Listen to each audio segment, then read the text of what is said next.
Parul university, Vadodara, Gujarat. Gas और acidity से तुरंत राहत, सोडा जी।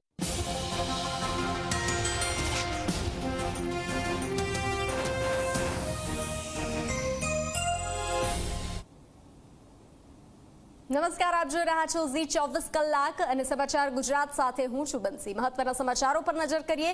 અમદાવાદના અનેક વિસ્તારોમાં વાતાવરણમાં પલટો જોવા મળી રહ્યો છે। શહેરના અનેક વિસ્તારોમાં ભારે પવન ફૂંકાઈ રહ્યો છે। બોપલ, ગુમા, થલતેજમાં ધૂળની ડમરીઓ ઉડી રહી છે, તો એસજી હાઈવે ગોતા રાણીપમાં વરસાદી ઝાપટા જોવા મળ્યા છે। તો વાતાવરણમાં પલટો આવ્યો છે। અમદાવાદમાં કમોસમી વરસાદ નોંધાયો છે। જે રીતે હવામાન નિષ્ણાંત દ્વારા અને હવામાન વિભાગ દ્વારા આગાહી વ્યક્ત કરવામાં આવી હતી। ઉનાળે ચોમાસા જેવો માહોલ રાજ્યના અનેક વિસ્તારોમાં જોવા મળી રહ્યો છે, ત્યારે અમદાવાદના અનેક વિસ્તારોમાં પણ વાતાવરણમાં અચાનક પલટો આવ્યો છે। શહેરના અનેક વિસ્તારોમાં ભારે પવન ફૂંકાઈ રહ્યો છે, ત્યારે બોપલ, ઘુમા, થલતેજમાં ધૂળની ડમરીઓ ઉડી રહી છે। એસજી હાઈવે ગોતા રાણીપમાં વરસાદી ઝાપટા જોવા મળી રહ્યા છે। જે રીતે દ્રશ્યો આપ જોઈ રહ્યા છો ઝી 24 કલાકની સ્ક્રીન પર, અચાનક વાતાવરણમાં પલટો આવ્યો છે। વરસાદમાં ધૂળ, અમદાવાદમાં વરસાદ નોંધાયો છે, તો અમદાવાદના અનેક વિસ્તારોમાં વાતાવરણમાં પલટો જોવા મળી રહ્યો છે। શહેરના અનેક વિસ્તારોમાં પવન ફૂંકાઈ રહ્યો છે।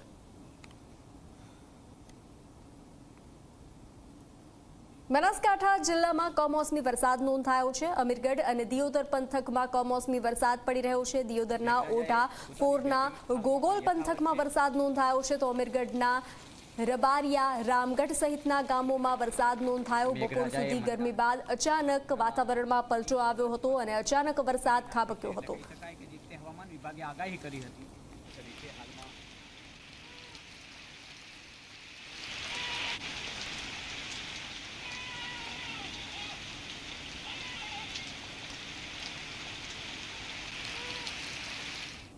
તો વાત કરીએ જૂનાગઢની। જૂનાગઢ જિલ્લામાં પણ કમોસમી વરસાદ ખાબકી પડ્યો છે। વિસાવદર પંથકમાં ગામડાઓમાં કમોસમી વરસાદ નોંધાયો।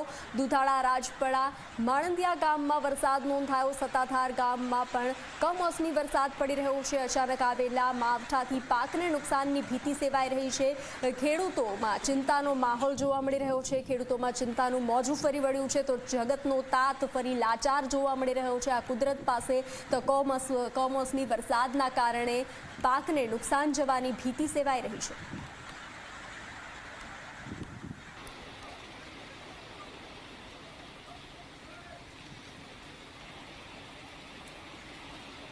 તો ભાવનગર જિલ્લાના સિહોર પંથકમાં પણ વરસાદી માહોલ જોવા મળી રહ્યો છે।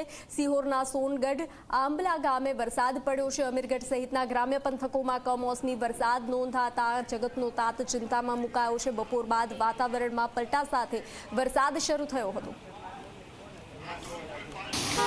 તો જે રીતે હવામાન વિભાગ દ્વારા આગાહી વ્યક્ત કરવામાં આવી હતી કમોસમી વરસાદને લઈને, વેસ્ટર્ન ડિસ્ટર્બન્સ ના કારણે હવામાન વિભાગ દ્વારા કમોસમી વરસાદની આગાહી વ્યક્ત કરવામાં આવી હતી, તો રાજ્યના અનેક વિસ્તારોમાં, અનેક જિલ્લાઓમાં કમોસમી વરસાદ નોંધાયો છે।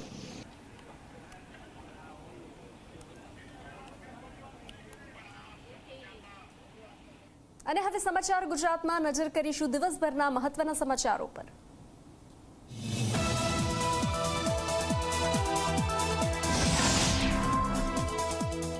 ભર ઉનાળે ગુજરાતના અનેક જિલ્લાઓમાં કમોસમી વરસાદ વરસ્યો છે।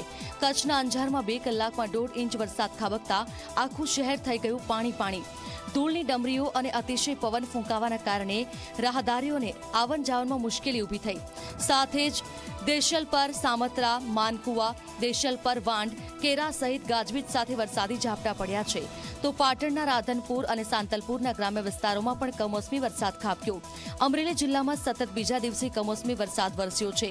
દલખાણિયા, આંબાગાળા સાથે પાણિયા સહિતના તમામ ગ્રામ્ય વિસ્તારમાં પણ વરસાદ નોંધાયો। દ્વારકાના ભાણવડ પંથકમાં ભારે પવન સાથે ધોધમાર વરસાદ પડ્યો। ભારે વરસાદને કારણે ગુંદા ગામનો રસ્તો બંધ થયો છે। અમદાવાદ શહેરના પશ્ચિમ વિસ્તારમાં પણ વરસાદી છાંટા પડ્યા છે। તો અંજારમાં 1.5 ઇંચ જેટલો વરસાદ પડ્યો છે અને ગાંધીધામની અંદર લગભગ 1 ઇંચ જેટલો વરસાદ પડ્યો છે। 1 ઇંચ વરસાદની અંદર ગાંધીધામની સ્થિતિ જળબંબાકાર જેવી થઈ છે। ખાસ કરીને જે મુખ્ય માર્ગો છે, મુખ્ય બજાર છે, એ બજારની અંદર પાણી ભરાયા છે અને જેના કારણે વાહન ચાલકોને ભારે મુશ્કેલીનો સામનો કરવો પડે છે. ગાંધીધામ નગરપાલિકા દ્વારા દર વર્ષે પાણી નિકાલ માટેની યોજના બનાવે છે અને લાખો રૂપિયા ખર્ચે છે. વરસાદી નાળા સાફ સફાઈ માટે પણ લાખો રૂપિયા ખર્ચે છે. તેમ છતાં પણ નાના એવા વરસાદમાં, સામાન્ય વરસાદમાં શહેરની સ્થિતિ જળબંબાકાર થાય છે. અત્યારે માવઠું પડ્યું છે, કમોસમી વરસાદ છે, ત્યારે આ સ્થિતિ છે. ત્યારે આગામી દિવસોમાં ચોમાસામાં શું સ્થિતિ થશે તે માટે પણ લોકો આક્રોશ વ્યક્ત કરી રહ્યા છે.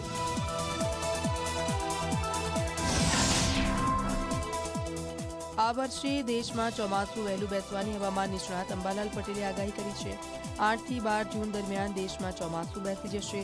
10 થી 12 મે દરમિયાન પ્રી મોન્સૂન એક્ટિવિટી શરૂ થવાની શક્યતા છે, જ્યારે જુલાઈ મહિનામાં ગુજરાતમાં સાર્વત્રિક વરસાદ પડશે.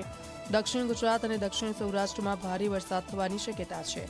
વલસાડ, બનાસકાંઠામાં પણ ભારેથી અતિભારે વરસાદ થવાની શક્યતા છે. સાથે ગુજરાતમાં આગામી 2 દિવસ બાદ આકરી ગરમી પડશે. વડોદરા, આણંદ, અમદાવાદમાં 42 ડિગ્રીથી વધુ તાપમાન રહેશે, તો મધ્ય ગુજરાતમાં પણ તાપમાન 43 ડિગ્રીને પાર થવાની શક્યતા છે.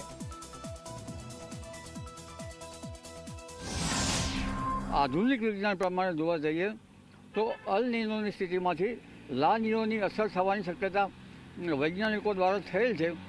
એટલે એ પ્રમાણે જોવા જઈએ અને ગ્રહો પ્રમાણે પણ જોવા જઈએ તો આ વખતનું ચોમાસું જે છે એ વહેલું આવવાની શક્યતા રહે છે અને મે માસના અંતમાં અરબ સાગરમાં હલચલ જોવા મળશે. બંગાળ ઉપસાગરમાં તો 10 થી 12 મેમાં હલચલ જોવા મળશે. પરંતુ શરૂઆતનું ચોમાસું વહેલું આવવા છતાં જુલાઈ મહિનામાં વરસાદ સારો પડવાની શક્યતા